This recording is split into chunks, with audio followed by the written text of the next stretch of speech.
যখন হাসিনা এই গণহত্যা এবং শিশু হত্যা করার পরে যখন ঢাকা মেডিকেলে অভিনয় করতে গিয়েছিল, নাটক করতে গিয়েছিল, আপনাদের তো মনে আছে, সেই সময় আমাদের কিছু সমন্বয়কদেরকে সে বলছিল তুমি আমাদের সাথে আসো, সে আহতদেরকে দেখতে যাবে। কিন্তু তখন আমরা বলেছিলাম যে খুনি গণহত্যা এবং শিশু হত্যা করে আমাদের ভাই বোনদেরকে শহীদ করেছে, 5 দিনে আমাদের প্রায় 700-এর অধিক ভাই বোনকে শহীদ করেছে, তার সাথে আমরা একসাথে হাসপাতালে যেতে পারি না। তখন সেকেন্ড ইয়ার যে সমন্বয়ক ছিল তাদেরকে আমরা বিভিন্ন সেফ হোমে রাখার ব্যবস্থা করেছিলাম।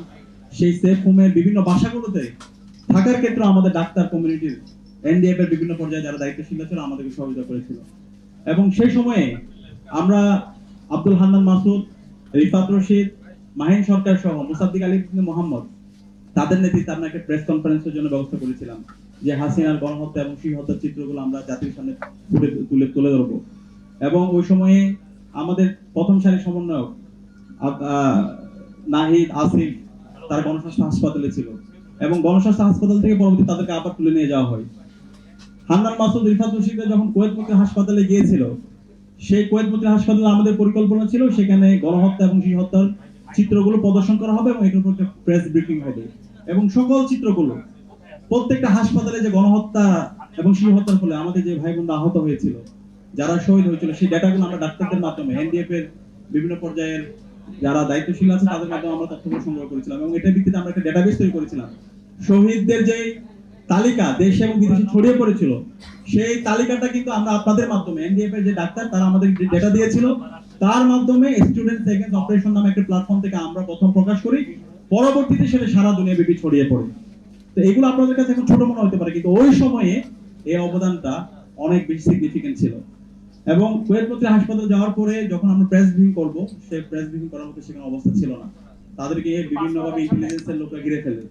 তখন কুয়েত মন্ত্রী হাসপাতাল থেকে সেকেন্ড লেয়ারে যে সমন্বয়ক আছে তাদেরকে ওখান থেকে বের করার ক্ষেত্রেও আমাদেরকে ডাক্তাররা, এনডিএফ এর বিভিন্ন পর্যায়ে দায়িত্বশীলরা, একই সাথে মহানগর ছাত্র শিবিরের নেতৃবৃন্দ আমাদেরকে সহায়তা করেছিল। আমরা তখন তাদেরকে 3টে অ্যাম্বুলেন্সের মাধ্যমে বের করেছিলাম, সামনে একটা অ্যাম্বুলেন্স, মধ্যখানে আমাদের সমন্বয়কদেরকে রেখে, এবং পিছনে একটা অ্যাম্বুলেন্স। এবং এই অ্যাম্বুলেন্সগুলো ম্যানেজ করার ক্ষেত্রেও আমাদের এনডিএফ এর যারা দায়িত্বশীলরা আছে, ডাক্তার আছে, তারা আমাদেরকে সার্বিক সহায়তা করেছিল।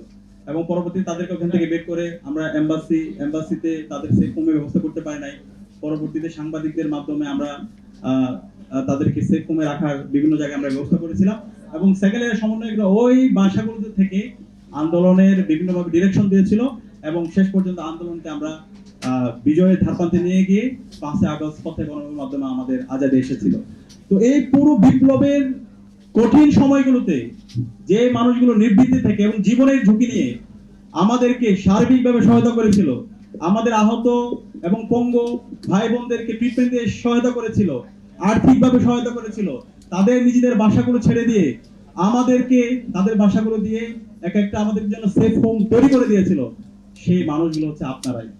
আপনাদের এই অবদানের কথা আমরা আজীবন শ্রদ্ধার সাথে স্মরণ করবো। এই বিপ্লবের সফলতার পিছনে আপনাদের ডাক্তার কমিউনিটির অনবদ্য ভূমিকা আছে।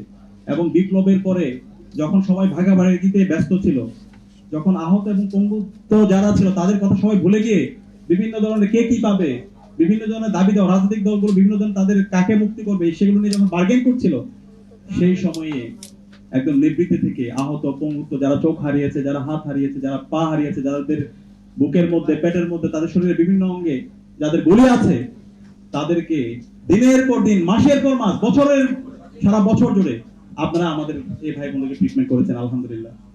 তো সেই অবদানের কথা, যে কাজ আপনারা করেছেন, সবকে জারির কাজ, এই কাজগুলো আমরা আল্লাহর কাছে দোয়া করছি। আমরা মানুষ হিসেবে আমরা আপনাদের কিছু দিতে পারবো না, কিন্তু আমরা আল্লাহর কাছে দোয়া করছি আল্লাহ তাআলা আপনাদের এই কাজগুলোকে মানুষের মুক্তির জন্য, মানবতার জন্য এবং দেশের জন্য, দেশের বীর এবং গাজীদের জন্য আপনারা যে অবদান রেখেছেন বিপ্লব এবং বিপ্লব পরবর্তী, আল্লাহর কাছে দোয়া করছি আল্লাহ তাআলা আপনাদেরকে উত্তম জাযা দান করুক, আমিন। শুধু